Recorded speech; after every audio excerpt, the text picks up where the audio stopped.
Today, we're diving into startup marketing, but not the kind that you might have learned in business school. I'm going to show you why most founders are essentially burning money on strategies that worked years ago but fail today. We'll cover 3 marketing approaches that companies like Duolingo, Dollar Shave Club, and Slack use to grow from unknown to unavoidable. By the end of this video, you'll know exactly how to build marketing that spreads itself. All right, method number 1. Product market message fit. A founder uploads 90-second video to YouTube. His budget was $4,000. The video shows him walking through a warehouse, cracking jokes about overpriced razors, while his employees do ridiculous things in the background. Just 90 seconds, that's it. No fancy production, no celebrity endorsements, no massive ad spend. The result here was 26 million views and 12,000 customers new in 48 hours. This company eventually sold Dollar Shave Club to Unilever for $1 billion. But here's what most people miss when they analyze this Dollar Shave Club video. The video wasn't brilliant because it was funny. It was brilliant because it solved a 3-way equation that most startups never figure out. Product, market, message, fit. The product is razors that don't suck, delivered to your door. The market is men frustrated with overpriced drugstore razors. And finally, the message is great razors for a few bucks a month. No commitment, no fees, no BS. Most founders obsess over product market fit, hopefully, but they completely ignore the message market fit. Your message isn't what you want to say. It's what your market needs to hear in order to take action. Your message isn't about your products. It's about your customers' problems.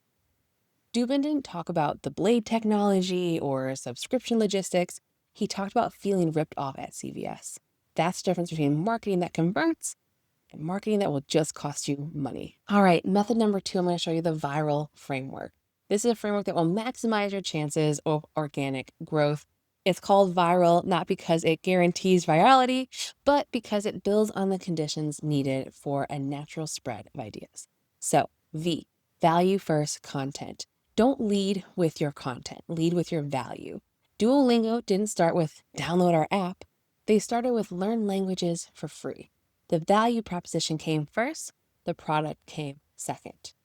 I, identity-based messaging. Your customers don't buy products, they buy better versions of themselves. Dollar Shave Club wasn't selling razors, they were selling a membership to the smart guys that don't get ripped off club. R, referral mechanics built into your product. Make sharing a feature, not an afterthought. Harry's referral program gave out free products for referrals, significantly increasing customer acquisition through word of mouth. Then A, authentic voice development. Stop sounding like a corporate press release. Duolingo turned memes and personality into global brand recognition. So find your authentic voice and then use it consistently. L, loop-based growth design. Every interaction should increase the likelihood of another interaction. This is like Slack's notification system or Duolingo's streaks. All right, now here's how we're going to implement this. Weeks 1 to 2 is a value audit list. So look at everything that's valuable about what you do, know, or create that isn't your core product.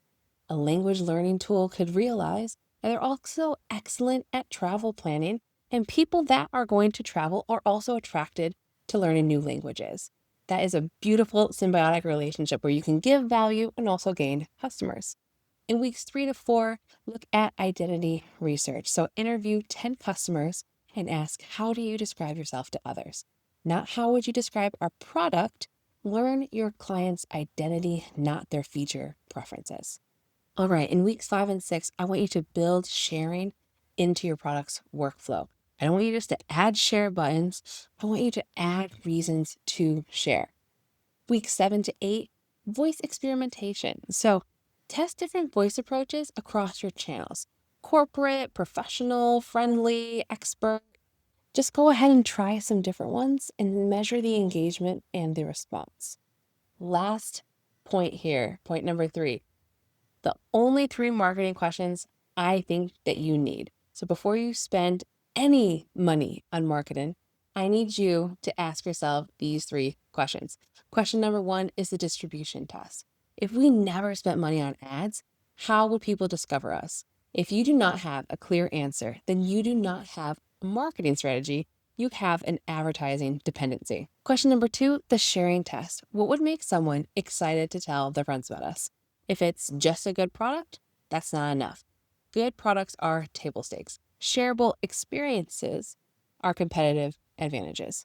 All right, question number 3, the emotion test. What feeling do we create that our competitors don't? Duolingo was able to create accomplishment through streaks. Slack creates belonging through better team communication, memes, and GIFs. The most successful startups rarely win through better advertising. They win through better word of mouth systems. Most startups fail not because they built bad products, but because no one knows they exist, or even worse, no one cares that they exist. Your marketing isn't just how you get customers, it's how you prove your value, refine your message, and build a community that will carry you through all of the inevitable challenges that comes with building your business. So now here's your homework. Pick one piece of value that you create that isn't your core product. I want you to turn that into content this week. No product pitch allowed, just pure value. And what's one valuable thing that you know your customers would want to learn? Drop it in the comments. I read every single one and will often respond with specific content ideas. And if this changed how you think about startup marketing, hit the like button. And remember, the best marketing doesn't interrupt what people are doing. It becomes what people want to do. So stop pushing your message and start creating value. I'll catch you in the next one.